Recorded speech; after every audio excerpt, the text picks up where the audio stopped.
1장 9절에서 18절 말씀입니다. 사무엘상 1장 9절에서 18절까지 함께 말씀을 나누겠습니다. 시작. 그들이 실로에서 먹고 마신 후에 한나가 일어나니 그때의 제사장 엘리는 여호와의 전 문설주 곁 의자에 앉아 있었더라.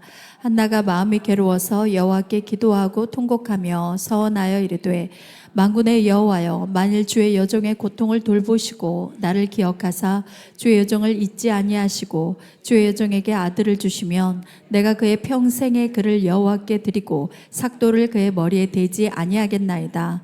그가 여호와 앞에 오래 기도하는 동안에 엘리가 그의 입을 주목한즉 한나가 속으로 말하며 입술만 움직이고 음성은 들리지 아니하므로 엘리는 그가 취한 줄로 생각한지라.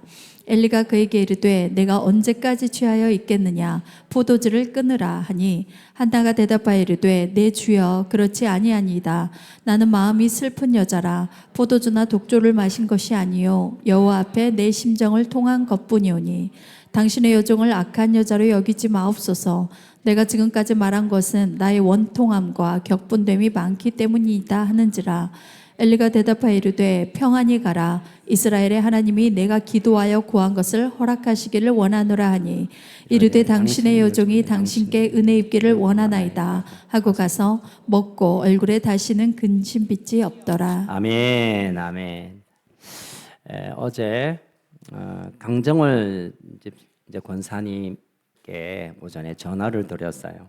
그래서 병원에 계시는 동안에 어떻게 지내시나 하고 이제 전화를 드렸더니 아까 조금 전에 제가 광고 드린 대로 이제 암이 발견이 되었는데 몇 기 어느 정도인가에 대해서 이제 암 검사를 아주 세밀하게 마치고 월요일 날 내일 이제 그 결과를 기다리고 있습니다 지금. 그래서 권사님 너무 힘드시죠 하니까 너무 아프고 괴롭고 힘들지만 더 힘든 거는 월요일 또 큰 잘못 너무 심한 결과가 나올까 봐 그게 더 걱정이 되어서 그게 더 괴롭습니다라고 전해 주셨어요. 제가 마음에 병원에 있는 분들의 마음을 제가 조금 이해하니까 그래요 권사님, 무슨 결과가 나오든지 어떤 결과가 나오든지 하나님이 권사님을 회복시킬 것입니다 하고 제가 전화를 대고 기도를 하면서 제가 펑펑 먼저 울었어요. 얼마나 힘드시겠나, 얼마나 마음이 졸이시겠나, 얼마나 그 어두움이 짙으실까, 그런 마음이 제게 있었습니다. 여러분, 우리가 좀 어려운 시간을 보내지만 이 어려움보다 더 고통스러운 것은 더 어려워지지 않을까, 더 어렵지 않을까, 더 큰 일이 다가오는 건 아닐까, 더 견딜 수 없는 시간이 오지 않을까라는 이 어두운 미래가 우리의 마음을 더 누르고 더 힘들게 합니다. 오늘 하나님의 말씀을 통해서 이 어려운 시간들, 더 어려울 것 같은 더 고통스러운 시간 앞에 우리 어떻게 반응해야 될 건지 오늘 성경은 우리에게 정확하고 분명하게 말씀합니다. 여러분, 이스라엘 역사 가운데 가장 어두웠던 시대를 말한다면 사사 시대입니다. 13명의 사사가 등장하면서 그 이스라엘을 곳곳에서 지역적으로 다스렸는데요. 13명의 사사의 면면을 보면 그리 훌륭한 지도자 또는 나라가 잘 이렇게 세워지지는 않았던 것 같아요. 그나마 여선지자 드보라 때 정도야 그 사사가 정말 지도자로서의 역할을 잘했을 뿐이고 그 외에 12사사들은 그냥 고만고만했습니다. 그리고 우리가 잘 알고 있는 기드온, 얼마나 대단한 승리를 거뒀습니까? 그러나 곧 그가 우상숭배하게 되고 그 아들 아비멜렉은 폭군 중에 폭군이 되면서 지도자의 부끄러운 모습을 보여줬습니다. 그리고 삼갈, 돌라, 야일이란 이런 사사들은 겨우 그냥 자기 벌어먹는 것, 아들에게 집 사주고 돈 버는 이 일에 그의 정치력을 쓰고 말았습니다. 또 우리가 알고 있는 사사 중에 삼손, 장사, 삼손, 용사. 그러나 그의 큰 하나님이 주신 이 물리적인 능력을 스캔들로 인하여 부끄러움으로 끝나는 모습이었습니다. 그래서 이 사사 시대가 가장 하나님의 백성 이스라엘이 무너지고 쓰러지고 그나마 지도자들이 있었지만 지도자들이 그 위치에서 하나님을 제대로 섬기지 못함으로 가장 수치스러운 가장 어두운 시기를 사사시대라고 합니다. 사사시대가 끝나고 나서 어떤 일이 일어난 줄 아시죠? 여러분 사사가 이제 사라지니까 거짓 제사장들을 막 세웁니다. 야, 네 제사장 해. 야, 너 해. 이렇게 해서 아무 이유 없는 어떤 사람이 제사장이 되니까 이 제사장들이 레위 여인들을 겁탈을 합니다. 제사장이. 그러니까 그걸 보면서 야, 뭐 너만 그럴 수 있냐. 그래서 베냐민 사람들이 떼지어 가서 집단 강간을 하게 됩니다. 레위 여인들을 제사장과 함께 있었던. 그러니까 제사장들이 열받아가지고 저놈들 다 죽여야 된다 해서 토막살인 사건이 주의 종들이라고 불리울 만한 그 제사장들이 저지르는 일이 되었습니다.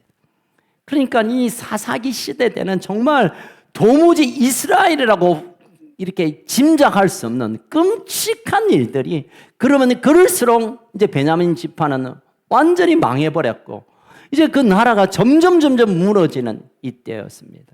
그래서 사사기의 제일 마지막 장 12장 25절에는 사사기 시대 때는 왜 이런 일이 일어났는지 왜 이런 암흑의 시간이 되었는지 하나님의 선민 이스라엘 백성은 왜 하나님과 전혀 상관없는 이런 치욕적인 수치스러운 부끄러운 시간을 맞이했는지를 한 절로 요약해서 말씀하고 있습니다. 사사기 21장 25절 마지막 절입니다. 같이 읽을까요? 시작.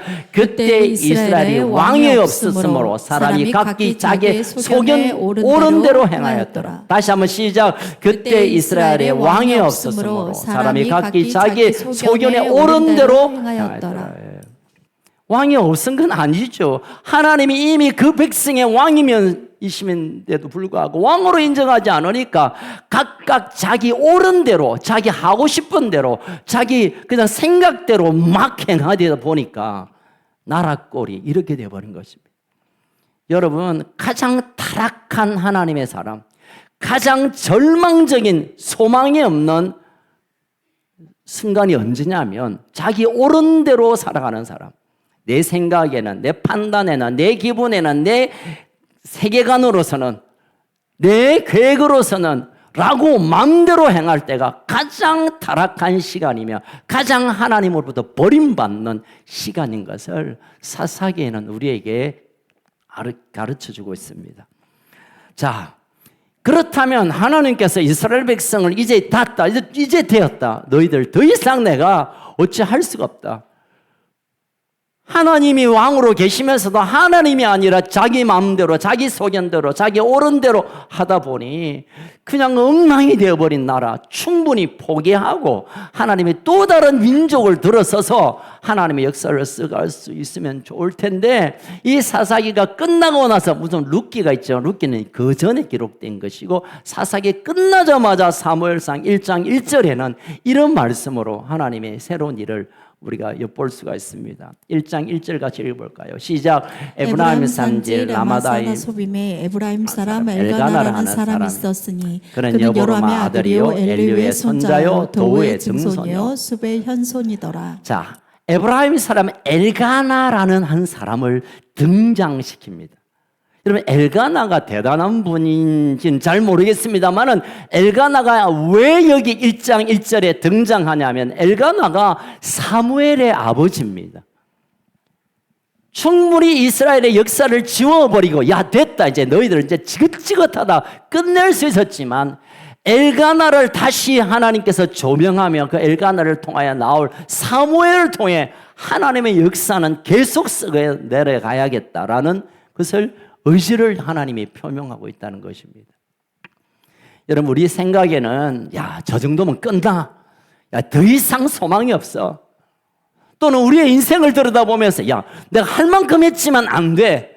지금보다 더 큰 이런 일이 올 거야. 그때는 나는 더 이상 못 뱉을 거야. 역사가 끝이 나는 것처럼 보아지지만 하나님은 결코 하나님이 택한 백성, 하나님이 결정한 일을 포기하거나 변경하거나 미루지 않고 하나님의 때에 또 다른 역사를 써내려 가심을 보게 됩니다. 아멘. 여러분, 역사는 단절이 없습니다. 그런 말이 있습니다. 사람은 가도 역사는 남는다. 주인공은 가도 드라마는 계속된다. 우리가 볼 때는 저 사람 없으면 끝날 것 같고 이 일이 안 되면 안 될 것 같지만, 그러나 하나님의 역사, 하나님의 역사의 드라마는 계속 써내려가는 겁니다. 왜냐하면 지피라는 이 시나리오를 쓰는 사람이 있고 이 아름다운 드라마를 엮어가시는 연출가 되신 하나님이 살아계시기 때문에 우리의 상황과 우리의 형편과 우리의 사정과 상관없이 하나님 또 다른 드라마를, 또 다른 역사를, 또 다른 일들을 행하는 하나님이심을 믿으시길 주의 이름으로 축원합니다. 여러분, 거슬러 올라가면 에덴 동산, 아름다운 완벽한 아름다운 공간을 마련해 놓고 아담과 하와에게 저 나무의 열매는 따먹지 않으면 다 네 거다, 완벽한 하나님의 온전한 영광을 보여주셨죠. 그러나 인간은, 아담은, 하와는 그 선악을 아는 나무의 열매를 먹음으로 하나님이 그 하나 어떻게 좀 절제하고 그 하나만 좀 부탁했음에도 불구하고 다 먹어도 되고 다 허락된 것임에도 불구하고 그걸 따먹으로 말미암아 에덴의 계획이 끝났습니다. 여러분, 에덴이 아무리 완벽해도 사람이 없다면 에덴은 더 이상 에덴이 아닙니다. 에덴은 왜 그렇게 아름답고 멋지게 만들었냐면 이 아담과 사람을 위하여 만들었는데 사람이 더 이상 그 공간에 존재할 수 없다면 에덴은 끝난 겁니다. 끝난 겁니다. 그러면 하나님 계획이 끝난 것 같지만 그로 인하여 죄의 점철로 인하여 가시와 은근케 인생을 살다가 하나님께서 아브라함을 다시 불러오면서 창세기 12장 다시 하나님의 구원의 역사를 기록하기 시작합니다. 지금 이라크 땅이죠. 그 동네에 있는 한 구석에 있는 한 사람 아브라함, 하나님도 잘 알지 못했던 아브라함, 우상을 섬겼던 집안의 한 사람을 불러내어서 하나님 백성을 만드는 일을 새롭게 쓰십니다. 아브라함과 이삭과 야곱의 3세대를 지나 요셉에 이렇게까지. 그러면 또 하나님의 나라가 강성해야 될 텐데 결국 요셉에 와서는 4대가쯤 되니까 결국 그들은 이집트에 포로로 끌려갑니다. 눈 뜨면 벽돌이나 찍고 노가다하는 인생, 노예의 민족이 되어버렸습니다.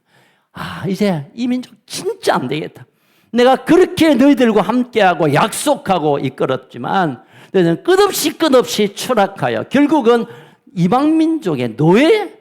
이게 이 민족 안 될 것 같다라고 충분히 하나님의 구원의 역사가 끝나야 할 그때 하나님은 또 요셉을 통하여 그 민족을 또 구원해내시고 그리고 또 구원하신 그 일을 모세를 통하여 광야를 건너게 하시고 광야의 40년 세월 400년의 노예와 40년의 광야 생활을 건너 요단 건너 또 요수아와 함께 하나님께서 이미 약속한 땅 가나안에 들어가게 하십니다.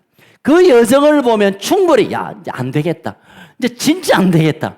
이번에는 진짜 안 되겠다. 그만둬야 되겠다. 우리는 그렇게 판단할 수 있는 시간이었지만 하나님은 계속 새로운 일들을, 새로운 사람을, 새로운 계획을 통하여 계속 그 역사를 이어가고 있고 지금도 우리에게까지 하나님은 새로운 역사를 계속 써내려가고 있음을 믿으시길 주의 이름으로 축원합니다. 자, 이제 본문으로 다시 돌아와서 오늘 사무엘상에 엘리 제사장의 한 모습을 우리가 잠깐 엿볼 수 있습니다. 자기 마음대로 자기 소견에 옳은 대로 살았던 사사시대의 대표적인 인물이 사사가 끝난 그 즈음에 엘리 대제사장이었습니다. 영적인 지도자뿐만 아니라 당신은 삶의 모든 결정을 제사장들과 함께 했기 때문에 엘리는 정말 모든 이스라엘 백성의 대표이기도 했습니다.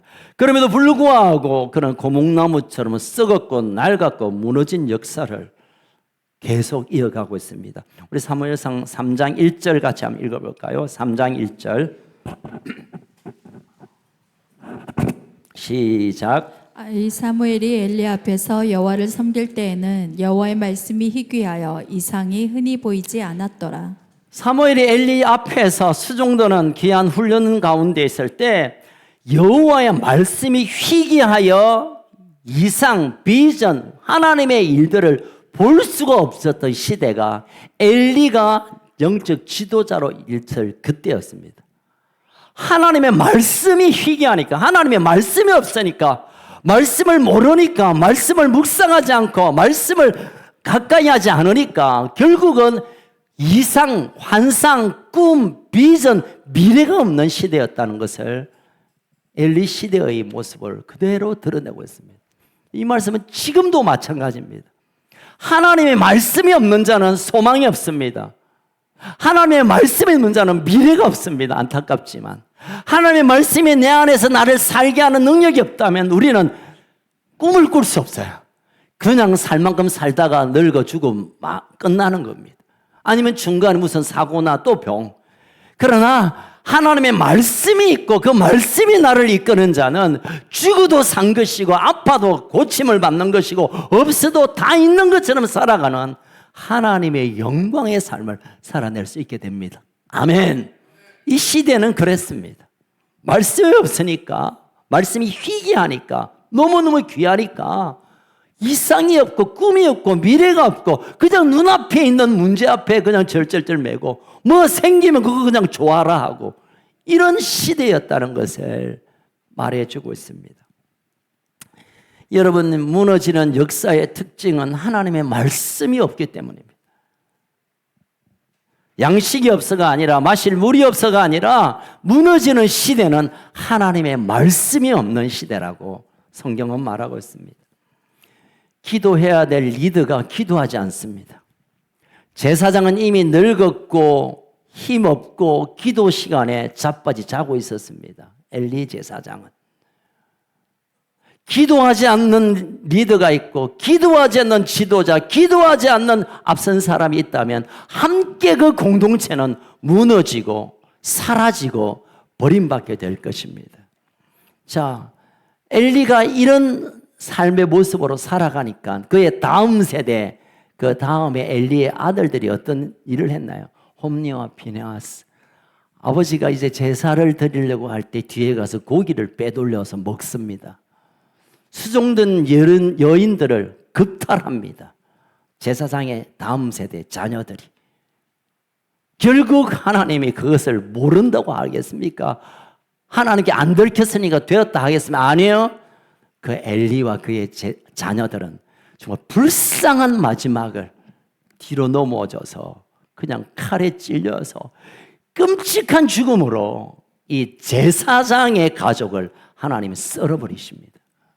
그리고 이제 구시대의 그런 습관적이고 형식적이고 자리만 운운하고 그냥 마음대로 살고 자녀들이 뭐라든 그냥 그런 것으로 살았던 그 시대를 하나님이 끝내고 새로운 시대, 새로운 역사, 사무엘을 들어서서 이제 하나님의 역사를 이제 본격적으로 펼쳐나가고 있습니다. 그 전원 시기에 있었던 말씀이 오늘 본문의 말씀입니다. 자, 사무엘상 1장 1절을 읽었지만 다시 한번 읽겠습니다. 시작. 에브라임 산지 라마다임 소빔에 에브라임 사람 여기까지만. 여러분, 라마다임 소빔이라는 곳이 지금 이스라엘에 가도 어딘지 잘 몰라요. 아마 에브라임 지파의 동네니까 뭐 지금으로 말하면 아마 뭐 저기 사마리아 세겜 이 동네쯤 되겠죠. 그런데 그 사무엘이 태어났고 이제 사무엘로 인하여 진짜 본격적인 이스라엘 역사가 시작하는 그 탄생지면 지금도 충분히 큰 도시든 기념이 되어야 될 텐데 소문도 없고 소식도 없고 아주 뭐 찾아가기도 힘든 촌 구석 중에 구석이 라마다임 소빔입니다. 하나님께서 새 역사를 쓰실 때 큰 도시에 있는 교육 잘 받은 사람, 집안 좋은 사람을 사용하지 않고 아무도 관심 없는 그곳, 아무도 그 지명을 들으면 이스라엘 사람들이 그런 동네가 있었나 할 동네, 그 동네에 한 가문을 사용하셔서 사무엘을 이 땅에 오게 하고 사무엘을 통하여 하나님의 나라의 새로운 재출발을 설계하고 계신다는 것입니다. 제가 곳곳 그런 얘기 하죠. 우리 명장동 부산의 한 구석에, 저는 부산에 오래 살았는데요, 이 명장동에 오기 중에 명장동이 있는지 몰랐습니다. 제가 칠산동 동래고등학교 앞에서 초중까지 보냈거든요. 그리고 사역을 해운대에서 했고 동네를 늘 왔다 갔다 했지만 명장동이 어디 있는지 잘 몰랐습니다. 와서 알았습니다. 제가 부산 사람인데. 어쩌면 숨겨진 동네지만, 그러나 우리 명장동에 있는 이 큰습교회를 통하여 이 민족의 미래를 맡길 거라고 사람들은 웃는 얘기를 합니다. 아이고 무슨 얘기냐고, 무슨 순봉 큰 수용 큰 교회, 아니요, 큰 교회도 필요하죠. 그러나 하나님의 역사에 기록되는 하나님의 사람들은 숨겨진 곳에서 아무도 관심 없는, 기대하지는 않는 그곳에서 하나님 불러오시고 그들과 함께 하나님의 역사를 써내려가기를 원하시는 것입니다. 아멘. 우리가 유명하지 않다면 충분히 자격이 있는 것입니다. 똑똑하지 않다면 하나님이 쓰일 수 있는 더 가능성이 높은 거예요. 많이 배우지 않고 부자가 아니다면 더 하나님이 쓰실 역사 가운데 가능성이 훨씬 높은 사람들입니다. 바로 이 엘가나 집안의 사무엘처럼. 여러분, 성경에 새롭게 한다, 새로운 역사를 쓴다, 새로운이란 단어를 쓸 때마다 그 말은 회복이란 단어로 많이 해석되었습니다. 성경 몇 구절만 좀 찾아보겠는데요. 시편 104편 30절 같이 읽어볼까요? 시작. 주의 영을 보내어 그들을 창조하사 지면을 새롭게 하시나이다. 여러분, 지금도 하나님 세상을 새롭게 하는 일을 지금도 행하고 있습니다. 정권이 하는 것이 아니라, 정치적 지도자가 하는 것이 아니라, 강대국이 하는 것이 아니라 하나님이 지금도 이 세상을 날마다 새롭게 하는 일을 쉬지 않으십니다. 아멘. 시편 51편 10절 시작. 하나님이여 내 속에 청한 마음을 창조하시고 내 안에 정직한 영을 새롭게 하소서. 창조는 위대한 세상만 창조하는 것이 아니라 내 안에서 새로운 영을 하나님의 무에서 유, 없는 것을 있게 하시는 일들을 지금도 행하십니다. 여러분, 어떤 문제가 상담할 때마다 우리 집안은 불교 집안이었고 나는 못 배웠고 나는 기도도 잘 못하고 성경 제대로 한 번도 못 읽어봤고 설교에도 반 못 알아듣겠고 이런 얘기들 해요. 여러분, 하나님의 창조가 스쳐 지나가기만 해도 하나님의 놀라운 형상이 회복되면서 새로운 영으로 새 세상을 열 수 있는 하나님의 사람으로 바뀌게 될 줄 믿으시길 주의 이름으로 축원합니다. 우리 아이들을 30명 우리 선생님들과 포함해서 갈 때 저는 이 아이들이 진짜 이 태국 땅을 흔들어 놓을 하나님의 용사로 믿습니다. 왜냐하면 이 아이들이 별로 실력이 없기 때문에 그래요. 이 아이들이 대단하지 않아서 그래요, 솔직히. 이 아이들이 율동하지만 안 맞고 눈치도 안 맞고 그래요, 보니까. 좀 막 늦게 하고 막 어색해. 그래서 하나님은 이 아이들을 통하여 하나님의 영혼들을 불러오게 하는 일에 쓰임받게 될 줄로 믿습니다. 시편 103편 5절 같이 읽어볼까요? 시작. 좋은 것으로 내 영혼을 만족하사 내 청춘을 독수리같이 새롭게 하다. 아멘. 여러분, 하나님의 영이 임하면, 하나님의 친히 그 손으로 임하면 창조의 역사를 일어나는데, 나라를, 세상을, 내 개인을, 때로는 우리의 육신을 청춘으로 새롭게 하는, 회복케 하는, 여러분, 우리의 육신의 조건뿐만 아니라 상황조차도 하나님의 손이 오면 다 안 된다고 그러고, 다 불가능하다고 그러고, 다 불경기라고 그러고, 다 안 될 거라고 말하지만 하나님의 손이 임하면 창조의 능력으로 새롭게 하는 역사가 나타날 줄 믿으시길 주의 이름으로 축원합니다. 할렐루야. 하나님이 오시면 돼요. 하나님의 손이 임하면 돼요. 하나님이 붙잡으시면 돼요. 자, 그렇다면 누구를 하나님이 잡느냐? 누구를 하나님의 손이 붙잡혀 사용을 받느냐? 언제 어떤 사람들에게 하나님께서 새 역사를 다시 쓰기 시작하느냐? 오늘 성경에 보니까 기도하는 사람을 통하여, 기도하는 한 사람의 인생을 통하여 그 삶의 가정의 문제뿐만 아니라 이스라엘의 역사를 바꾸는 일을 시작하신다는 것입니다. 조금 전에 사사기 얘기들 좀 드렸죠. 그래도 대제사장이라 불리우는 분이 살아계셨는데 그분도 그 모양이고, 그렇다면 소망이 없는 거죠. 세상은 세상대로 다 타락하고 기도해야 할 대제사장도 엉뚱한 짓 하고 그의 자녀들은 막 그냥 무시무시한 일을 하고 다 끝났는데, 하나님께서 엘가나 가정을 불러서 다시 새 역사를 서시는데, 본격적으로 왜 그러면 엘가나 가정을 부르셨지? 1장 1절에 갑자기 왜 에브라임 지역에 그 총구석에 엘가나를 왜 불렀지? 왜 그러냐면 3장에 보니까 이래서 하나님이 엘가나를 부르시고 그 자녀 사무엘을 사용하시구나 하고 우리가 짐작할 수 있습니다. 유추해 볼 수 있습니다. 1장 10절 한번 읽어볼게요. 1장 10절 시작. 한나가 마음이 괴로워서 여호와께 기도하고 통곡하며. 여기까지야. 한나가 마음이 괴로워서 기도하고 통곡하는 장면을 잠깐 보여줍니다. 여러분 뭐 내용은 잘 아시니까 짧게 설명하면, 한나는 한 남편의 아내인데 아기가 없어요. 뭐 좀 불임이 많지만, 그러나 당시에는 시편 127편 4절에 보니까 자식은 여호와의 기업인데, 기업을 이을 수 없는 여자는 남편에게는 별 의미가 없는 사람입니다. 그런데 이 남편이 기업을 이어가야 되니까 한 여인 분인나를 이렇게 첩으로 데리고 삽니다. 그런데 들어오자마자 이 여인은 아이가 퐁퐁퐁 생기네요. 그러니까 이 한나에게는 아기가 없는 이 고통뿐만 아니라 후초로 도는 버린 나가 자기를 괴롭게 하는, 무시하는 이 고통이 견딜 수가 없었습니다. 나도 아이 가져야 되는데, 저 여자로부터 내가 무시당하면 안 되는데, 개인적인 문제로 접근이 됩니다.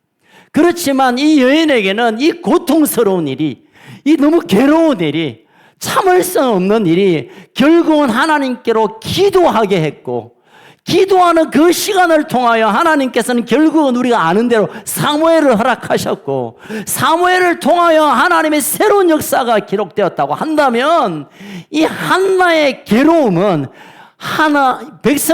이스라엘 백성으로 본다면 축복의 순간이고 기적의 출발이었다는 것을 우리가 알게 된 거예요. 여러분, 고난은, 견딜 수 없는 고통은 하나님께서 내게 기적을 행하시는 씨앗과 같은, 출발 같은 순간임을 믿으시기를 주의 이름으로 축원합니다. 내가 견딜 수 없는 고통이 있고 통곡으로밖에 이 밤을 보낼 수 없는 눈물의 이유가 있다면, 하나님 여러분을 쓰시려고 하는 순간에 와 있음을 제발 믿으시기를 주의 이름으로 축원합니다. 다른 사람은 멀쩡한데, 다른 사람은 괜찮아, 나는 왜 이 모양이야? 다른 아이들은 저렇게 잘 자라는데 우리 아이는, 나는, 내 형편은, 여러분 아니요. 그것을 기도로 하나님께 가져가기만 하면 하나님이 그 고난의 끝 기도를 통하여 하나님의 역사를 써내려가는 일에 쓰임받게 된다는 것입니다. 그래서 고난은 결코 우리에게 갖다 버리고 싶은 게 아니라, 그 고난을 기도로 옮길 수만 있다면, 기도로 가져갈 수 있다면 원석과 같은, 보물과 같은 순간이 되는 것을 기억하시길 주의 이름으로 축원합니다.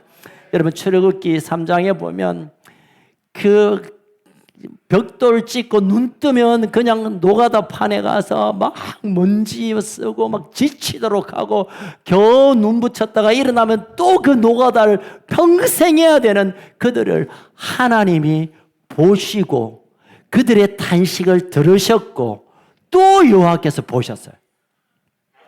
그들 생각에는 하나님 이제는 우리를 떠났구나, 우리가 이렇게 죽을 것 같은데 하나님 한마디도 안 하시고 저 이집트를 어째가 손을 봐주시든지 우리에게 뭘 복을 주시든지 해야지 우리의 하나님이라고 말해놓고 이게 뭐냐고. 근데 하나님은 그 순간 그들을 보시고 들으셨고 또 보셨습니다. 성경을 한 문만 찾겠습니다.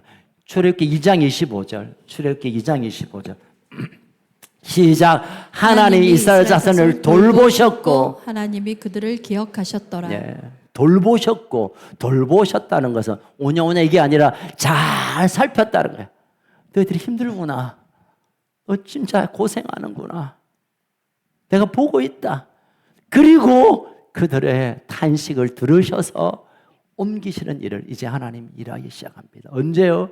하나님을 나여 외치며 하나님 우리를 구하소서 기도의 소리를 들으시면서 하나님 이제 움직이기 시작하신 것입니다.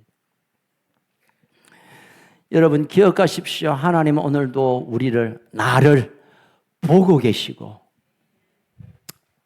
나의 탄식을 들으시고 나의 신음조차도 들으시고 하나님의 도우시는 손길이 이제 오게 될 것이고, 그럼 우리의 과거에 받았던 은혜와 과거에 누렸던 것보다 더 놀라운 새 역사에 출발을 할 수 있게 될 줄로 믿습니다. 기도할 수 있다면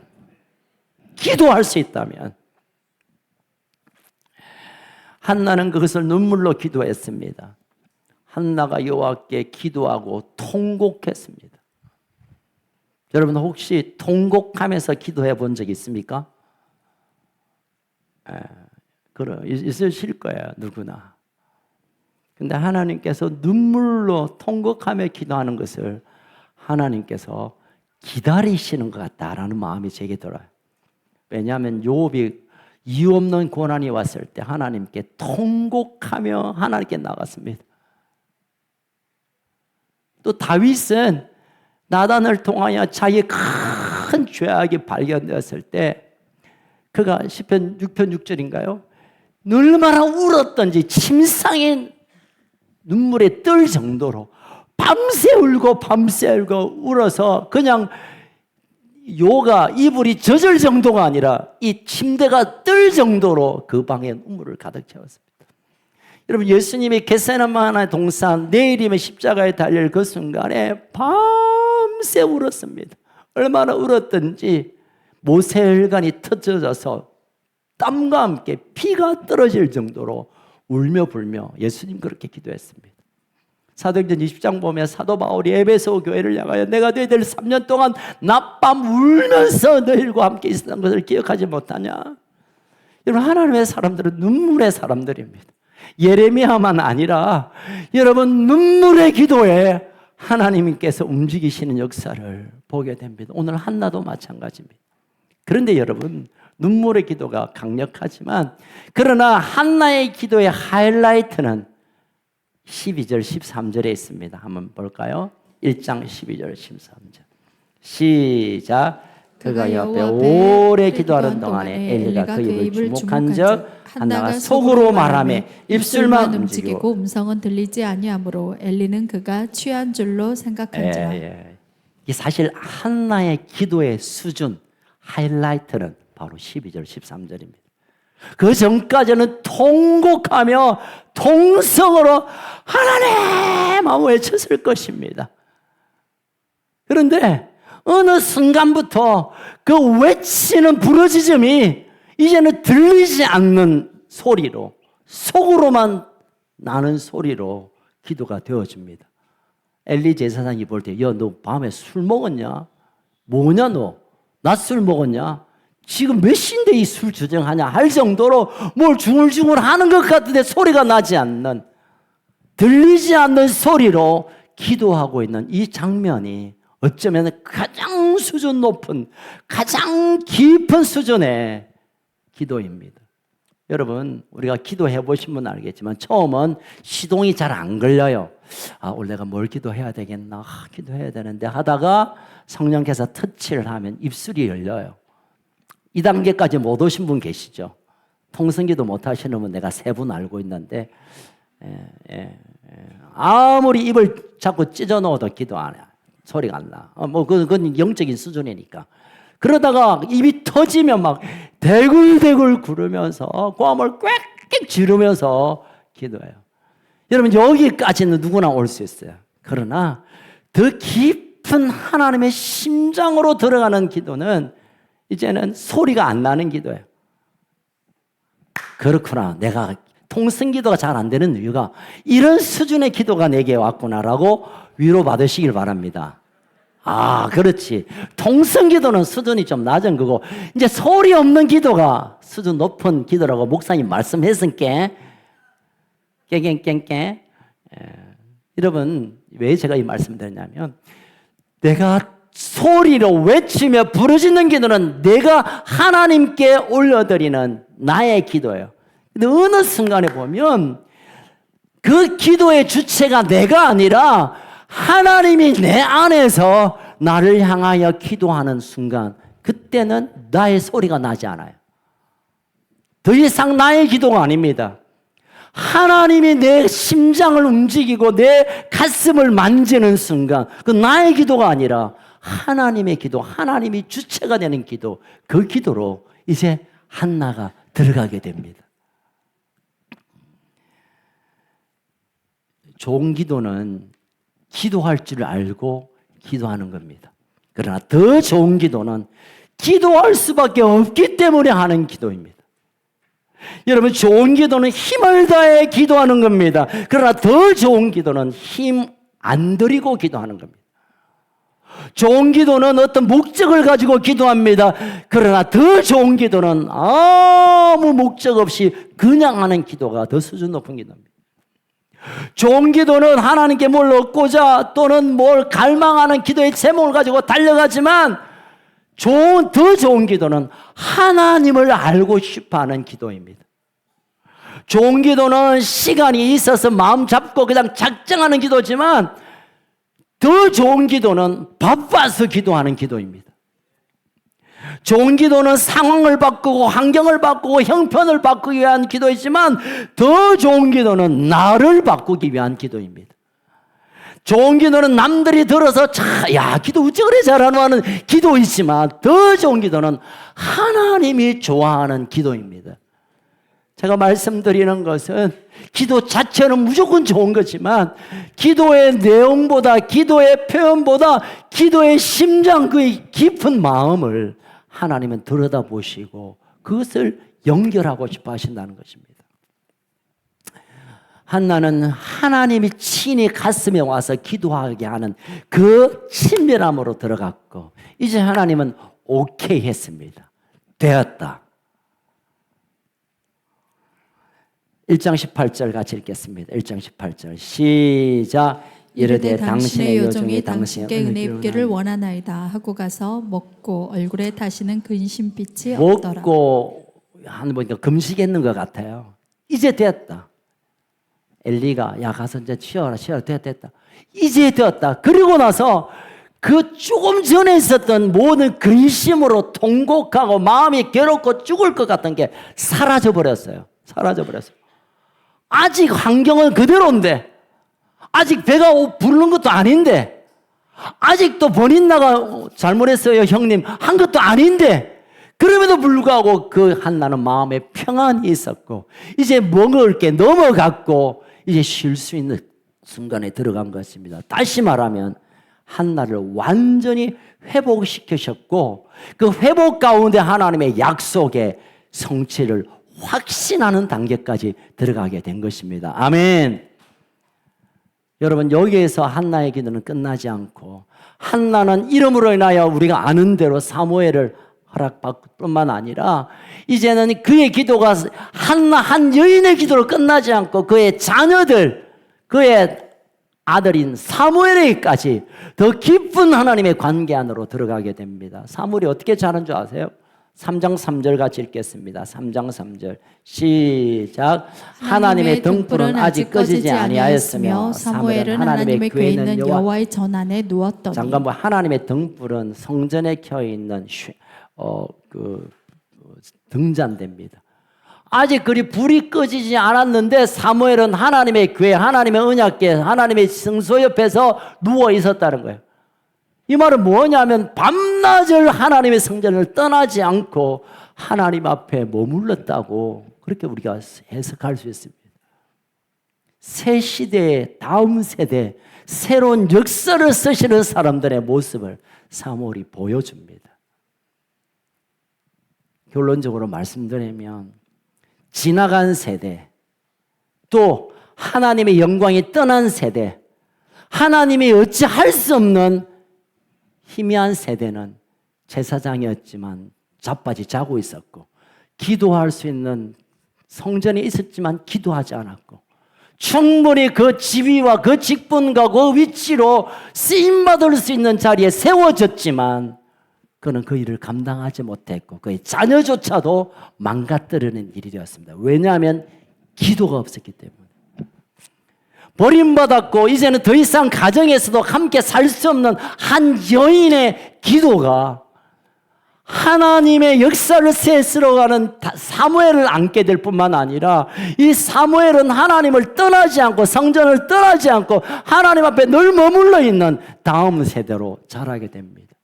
새 역사의 출발이 여기 기도와 다음 세대, 거룩한 다음 세대에 있음을 우리가 보게 됩니다. 사랑하는 큰숙가족 여러분, 누구든지 우리가 요즘 말할 때마다 위기다, 뭐 경제적인 위기다, 금융 위기다, 뭐 정치적인 위기다, 뭐 위기란 말이 이제 곳곳에서 와서 뭐 위기를 하도 많이 들어서 위기가 위기 같지도 않게 들립니다. 그러나 사실은 위기가 맞습니다. 경제적으로 미국의 경제학자들이 IMF보다 한 10배 정도 더 힘든 경제적인 공황이 곧 다가올 거다. 빠르면 올해 안에 아니면 내년 상반기 안에 라고 예언하고 있습니다. 또 시대를 보면 얼마나 끔찍한 시대입니까? 정말 무서운 세대가 되었습니다. 점점 힘들 거예요. 세상은 그렇게 말하고 세상은 그렇게 분석하지만 하나님이 손이 이 나라에 임하면, 하나님의 손이 내 사업에 임하고 내 가정에 임하고 내 심령에 임하면 하나님은 새로운 역사를 써내려 갈 것입니다. 아멘. 어떤 자에게? 기도하는 자를 통하여. 기도하는 자를 통하여. 누가 한나처럼 이 시대 앞에 기도할 자가 있습니까? 이 세상 가운데 누가 한나처럼 사무엘을 믿음의 자녀로 품고 하나님께 올려드릴 사람이 있습니까?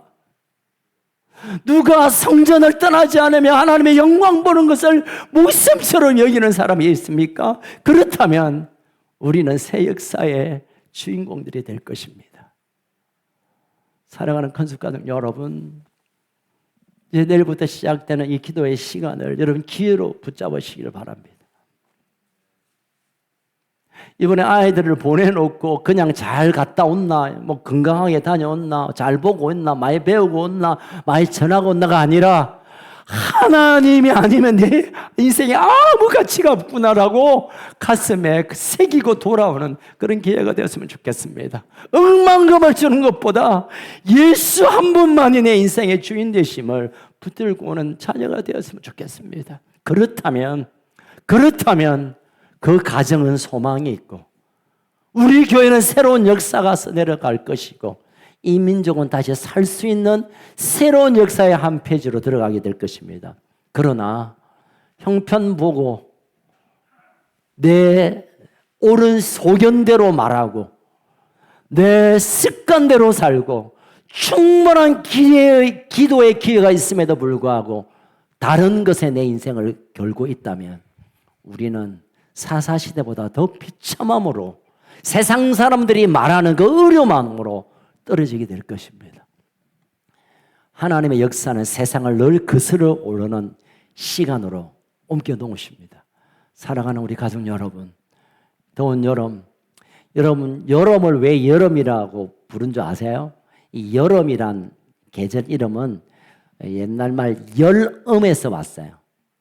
열음은 무슨 뜻이냐면 열매란 뜻이에요. 이 여름은 열매를 맺는 시즌입니다. 어떤 자에게 땀 흘려 수고하는 자에게는 이 여름이 열매가 되지만 이 수고의 시간을 보내지 않는다면 우리는 더 이상 열매 없는 가을을 맞이할 것입니다. 여러분, 거룩한 하나님의 세계도 마찬가지입니다. 이 더운 여름을 땀 흘려 기도함으로 우리의 삶을 들여서 올해가 가기 전에 하나님 우리 인생을 통하여 맺고자 하는 열매를 맺고 뿐만 아니라 그 열매를 먹고 나누고 베푸는 그래서 이 세상을 새롭게 하나님 역사를 쓰시는 일에 쓰임받는 그런 엘가나의 가정들, 사무엘들, 한나들이 되기를 주의 이름으로 간절히 축원합니다. 살아계신 하나님 아버지 감사합니다. 감사합니다. 날씨가 더워지고 정말 우리가 꼼짝하기도 피곤한 이때 하나님께서 하나님의 역사를 써내려가는 일을 생각해 보면 우리가 여기서 머무를 수 없음을 압니다. 하나님, 꺼져가는 등불처럼, 아니 이미 꺼져버린 이스라엘 역사를 하나님 다시 불을 밝혀 하나님의 민족으로 세우신 그 출발점에는 한나의 가슴 맺힌 기도가 있었고, 하나님이 친히 그 여인의 기도를 통하여 사무엘을 허락하셨고, 사무엘을 통하여 새로운 하나님의 나라의 역사를 새롭게 세운 것을 우리가 오늘 묵상합니다. 하나님, 세상적으로 보면 또 현실적으로 보면 뉴스에 의하면 정말 힘들고 어려운 시대가 다가온다 하지만 하나님의 뉴스를 듣고 하나님의 말씀을 듣고 하나님의 약속을 듣고 이제는 기도로 돌파할 수 있는 우리 가족들 되게 하여 주시옵소서.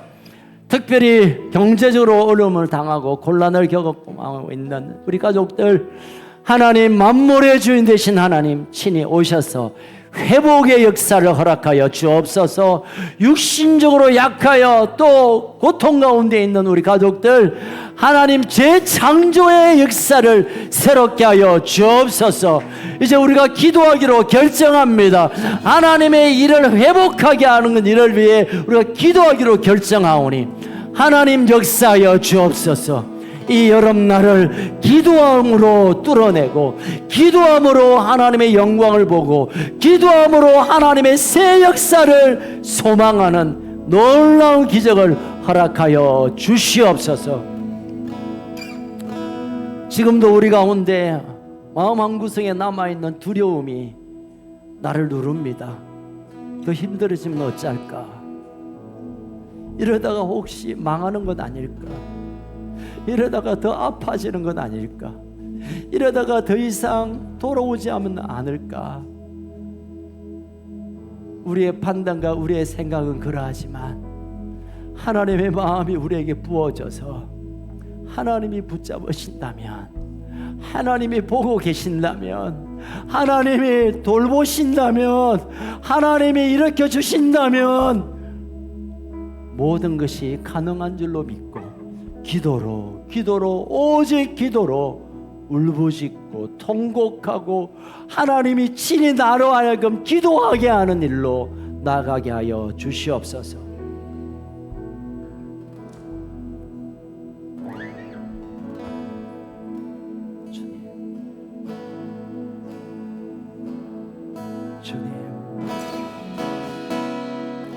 주님, 특별히 여러분 마음속에 이 한나의 통곡의 이유처럼 내 마음을 누르고 있는 그 무엇이 있습니까? 그게 재정적인 것이든 육신의 질병이든 사업의 어려움이든 관계의 깨어짐이든 오늘 그것을 하나님께 기도로 내어드립시다. 그것을 기도로 하나님께 올려드립시다. 그것을 하나님께 통곡하며 내어드립시다. 하나님, 그래 되었다, 그래 되었다. 내가 너를 붙잡아마, 내가 너를 다가오가마. 하나님의 약속을 받기 위해 우리가 이 시간 주 앞에 할 수 있는 우리의 소리를 내어서, 하나님, 너무너무 억울합니다, 너무너무 힘듭니다, 너무너무 괴롭습니다. 하나님 도와주세요. 하나님 나를 살려주세요. 하나님 역사해 주세요. 우리의 입술로 고백하며 주여 외치며 기도하며 나갑시다. 주여.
같이 일어나서 한 번 더 기도하겠습니다.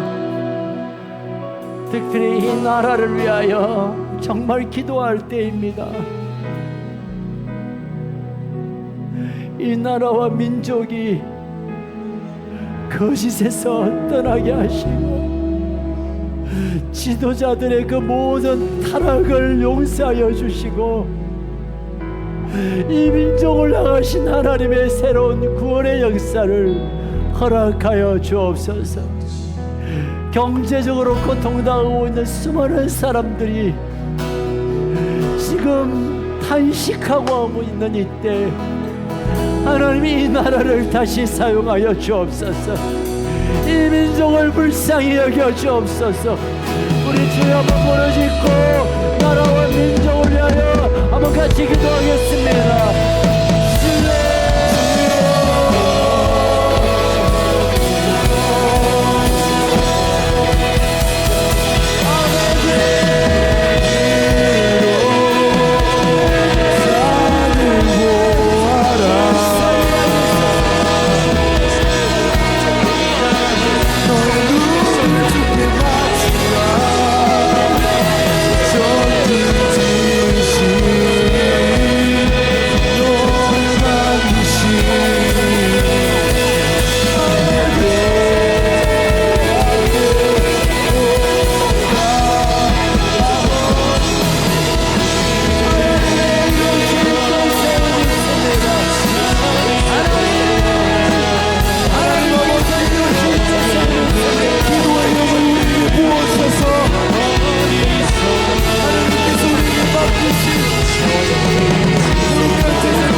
아버지,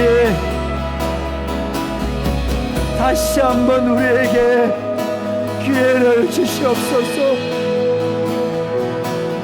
다시 한번 더 우리를 사용하여 주시옵소서.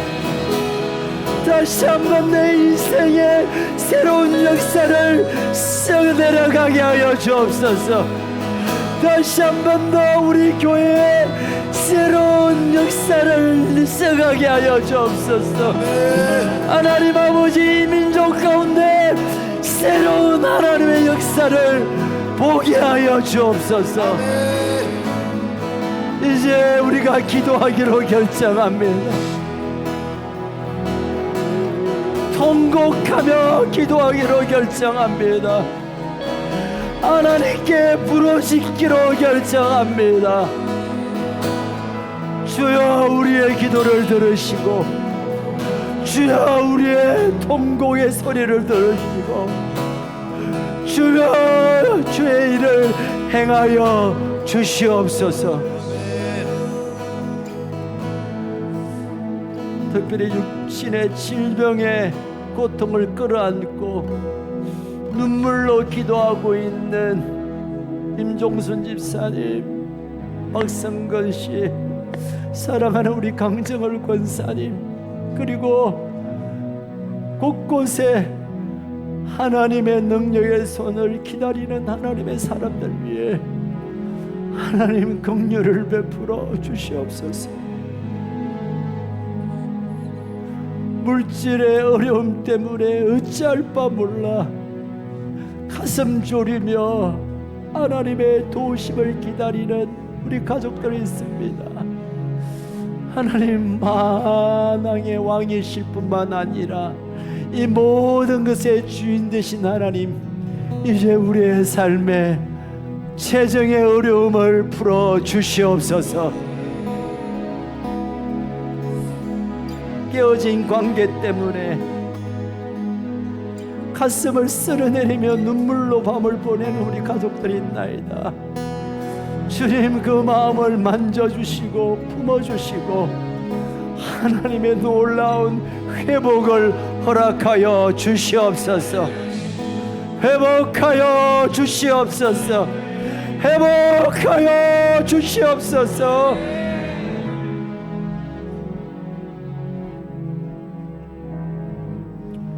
지금은 우리 주 예수 그리스도의 그 크신 은혜와 우리를 사랑하시되 끝까지 사랑하시며 포기하지 아니하시는 하나님의 그 놀라운 사랑과 성령님의 유로 교통 충만 키로 부어주시는 역사가 한나처럼 엎드리기로 결정하며 사무엘처럼 주를 떠나지 않기로 결단한 우리 사랑하는 큰숙 가족들 머리머리 위에, 특별히 내일 치앙마이를 떠나는 사랑하는 아이들 위에, 또 사랑하는 친구를 보내며 중보하고 있는 우리 남아있는 우리 아이들 위해, 여러가지 고난을 통하여 가슴 졸이며 하나님의 이름을 부르는 하나님의 사람들 머리 위에, 북쪽 2300만 우리 동포들과 열방 가운데 생명을 걸고 주의 복음을 증거하는 선교사님들 위해 지금으로부터 영원토록 항상 함께 있을지어다. 아멘.